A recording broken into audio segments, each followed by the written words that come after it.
Hello അസ്സലാമു അലൈക്കും. അപ്പോൾ നമ്മളൊന്ന് വീട്ടിലേക്കൊന്ന് പോകാൻ വേണ്ടിയിട്ട് ഇറങ്ങിയതാണ് കേട്ടോ. അപ്പോൾ ചങ്ങനോളത്ത് എത്തിയപ്പോൾ ഒരു ചായയൊക്കെ കുടിച്ച് പോകാമെന്ന് വിചാരിച്ചു. അപ്പോൾ നമ്മൾ ആദ്യം പോയത് നമ്മളെ ചായ ഔട്ട്ലെറ്റിൽ കാണും, അത് അവിടെ നിന്ന് മാറ്റിയേക്കണം കേട്ടോ. അപ്പോൾ നമ്മൾ അവിടെ നിന്ന് തിരിച്ച് വന്നിട്ട് ചായക്കടയിൽ കയറി. അപ്പോൾ നമ്മൾ ഹൈസ് എന്നത്തേം പോലെ അവിടെ തട്ടി ഇവിടെ തട്ടി നിൽക്കുന്നുണ്ട്. അപ്പോൾ നമ്മൾ അവിടെ കയറിയിട്ട് അവരുടെ സ്പെഷ്യൽ എന്താണെന്ന് ചോദിച്ചപ്പോൾ അവിടെ പറഞ്ഞത് അവർ സുലൈമാനി സ്പെഷ്യൽ ബീഫ് റോൾ ഉണ്ടെന്നാണ്. അതുമാത്രമല്ല അവിടെ കുറേ വെറൈറ്റീസ് ഉണ്ടായിരുന്നു. അപ്പോൾ നമ്മൾ അവിടെ നിന്ന് എടുത്തത് ഒരു ബീഫ് റോളും അതുപോലെ ഹൈസോനായിട്ട് ഒരു ബ്രെഡ് പോക്കറ്റ് ഷവർമ എടുത്തിട്ടുണ്ടായിരുന്നു കേട്ടോ. അപ്പോൾ അവരുടെ ബീഫ് റോൾ എന്ന് പറഞ്ഞാൽ അടിപൊളിയാണ്. അപ്പോൾ ചങ്ങനകുളത്തൊക്കെ പോകണവർ എന്തായാലും അവിടെ കയറിയിട്ട് അവർ ആ സ്പെഷ്യൽ ഐറ്റം ഒന്ന് കഴിച്ചു നോക്കുക. ഇത് നമ്മളെ സ്പോട്ട് വന്നിട്ട് നമ്മളെ ഇന്ത്യൻ ഓയിലിൻ്റെ തൊട്ടടുത്താണ്.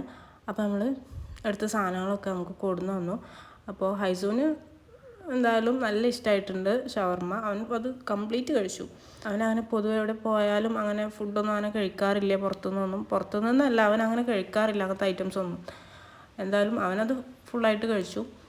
പിന്നെ ഈ ബീഫ് റോൾ എന്ന് പറയുന്നത് അതിൻ്റെ ഉള്ളിലുള്ള കോംബോ എന്ന് പറയുന്നത് പഴംപൊരും ബീഫും കൂടെ വരുന്ന ഒരു കോംബോ ആണ്.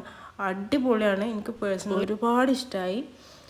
അപ്പോൾ എല്ലാവരും ഒന്ന് ട്രൈ ചെയ്ത് നോക്കുക. അപ്പോൾ ഇന്നത്തെ വീഡിയോ ഇത്രയുള്ളൂ. വീഡിയോ ഇഷ്ടപ്പെട്ടാൽ ലൈക്ക് ചെയ്യുക, ഷെയർ ചെയ്യുക, സബ്സ്ക്രൈബ് ചെയ്യുക. താങ്ക്